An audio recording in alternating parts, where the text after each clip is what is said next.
তার কন্যা রত্নাবলী। বৃন্দাবলী ওই রাস অন্তঃপুরে থেকে তিনি খবর পেয়েছেন তার স্বামীকে ওই সভা মাঝে বন্ধন দশায় আবদ্ধ করেছে। কে? না শ্রীহরি। কেন 3 পদ ভূমি দিতে সংকল্প করেছেন, 2 পদে 3 লোক নিয়েছেন, 1 পদ ভূমি দিতে পারেননি। তাই তার স্বামী সত্যভঙ্গ হওয়ার ভয়ে তিনি কাঁদছেন। সব হারিয়ে ফেলেছে, তার জন্য কিন্তু কাঁদেনি। कारण हिंदी में कहा एक कहावत है, रामचरितमानस तुलसीदास তিনি লিখেছেন, कुछ बना है कुछ छोड़ो। कुछ মানে অল্প যদি পেতে হয় অল্প ছাড়ো, कुछ कुछ पाना है तो कुछ कुछ छोड़ो। যদি কিছু কিছু পেতে হয় তাহলে কিছু কিছু ছাড়ো। सब कुछ पाना है तो सब कुछ छोड़ो। তোমার যদি সব কিছু পেতে হয় তাহলে সংসারের সব মায়া তুমি ছাড়ো, সব তুমি পেয়ে যাবে একই মুহূর্তে। আজ আমার বলিরাজ সব ছেড়েছে আর সব কিছু পাওয়ার জন্য বৃন্দাবনে এসে বলছে, স্বামী তুমি কাঁদছো কেন? আর বলিরাজ বলছে স্ত্রীকে, বৃন্দাবনী তুমি কাঁদছো কেন? আমি তো কাঁদছি প্রভুকে আমি দান দেব 3 পদ, আমি সত্যভঙ্গ হয়েছি, তাই আমি সত্যভঙ্গের ভয়ে আমি কাঁদছি, কিছু হারাবার ভয়ে কাঁদছি না। বৃন্দাবনী তুমি কাঁদছো কেন? তুমি তো প্রতিজ্ঞা করনি। স্বামী প্রতিজ্ঞা তুমি করেছো মানে প্রতিজ্ঞা আমিও করেছি। ধর্মকে এগিয়ে যাবো তো। আমি কাঁদছি, আমার যে কুল মাতা, আমার যে গুরু মাতা লক্ষ্মী দেবী বলেছিল প্রভু আসবে, প্রভু এসেছে। মা এও বলেছিল চরণ সে তার সেবা করবে, সে সেবার সুযোগ এসেছে। স্বামী তুমি কেঁদো না। প্রভু কয় পদ ভূমি পাবে? বলে প্রভু আর 1 পদ ভূমি পাবে। বলে এখনো আমাদের 2 পদ ভূমি আছে, আমরা 2 পদই ভূমি দিতে প্রস্তুত। প্রভু তুমি কোন চরণে সেই ভূমি গ্রহণ করবে, একবার আমাকে সেই পদ দর্শন করাও, আমরা ভূমি দিতে প্রস্তুত।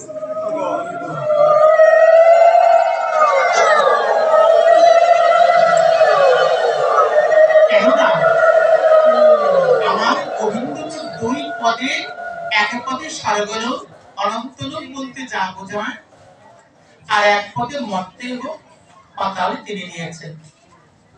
তাহলে আর 1 পদ ভূমি তো ভক্ত দেবে সত্য। প্রভু তুমি কোন পদে সেই ভূমি নেবে? ভজনে ভক্ত চতুর হলে ভগবান কেমন করে ভক্তের কাছে দায়বদ্ধতা হয়ে যায়। হে প্রভু, হে বিরাট পুরুষ, হে গোবিন্দ, আমরা এই ভূমি দিতে প্রস্তুত। তুমি কোন চরণে সেই ভূমি গ্রহণ করবে, একবার সেই দিব্য চরণ আমাদের দর্শন দাও। ভগবান মনে করেছেন তাই তো, আমি যদি চরণে যদি আমি না দর্শন দেই তাহলে তারা ভূমি বা দান করবে কোথায়? তাহলে আগে আমাকে সেই চরণই তো আমাকে ভক্তকে আগে দিতে হবে, দর্শন দিতে হবে, তাহলে আমাকে দিবে কেমন করে?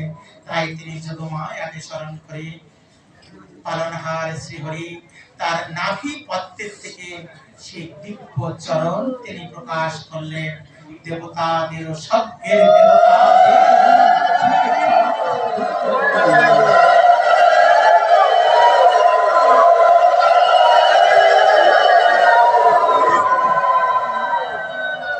যখন পালনহার শ্রীহরি তার নাভি পদ্মের থেকে সেই দিব্য চরণ প্রকাশ করে বললেন, বলিরাজ এই আমার সেই চরণ, আমি এই চরণেই আমি ভূমি গ্রহণ করব। বলিরাজ তুমি তোমার ভূমি দান করো। সেই রত্না বৃন্দাবলী মা আর আমার বলিরাজ মাথায় থেকে রাজ মুকুট খুলে সেই দিব্য চরণে নিজ মস্তক নইয়ে দিয়ে বললেন, প্রভু এই সেই আমার ভূমি, আপনি এই ভূমিতে আপনার পদ রাখুন, আমার মস্তক ভূমিতে আপনার ওই রাঙা পদ রাখুন। এটাকে ভূমি বলা হয়েছে, দেহটাকে মাটি বলা হয়েছে। রামপ্রসাদ তার গানের ভাষায় বলছে, এমন মানব জমি রইল পতি আমাকে করে তো শোনা মনেরই শিষ্টাচার।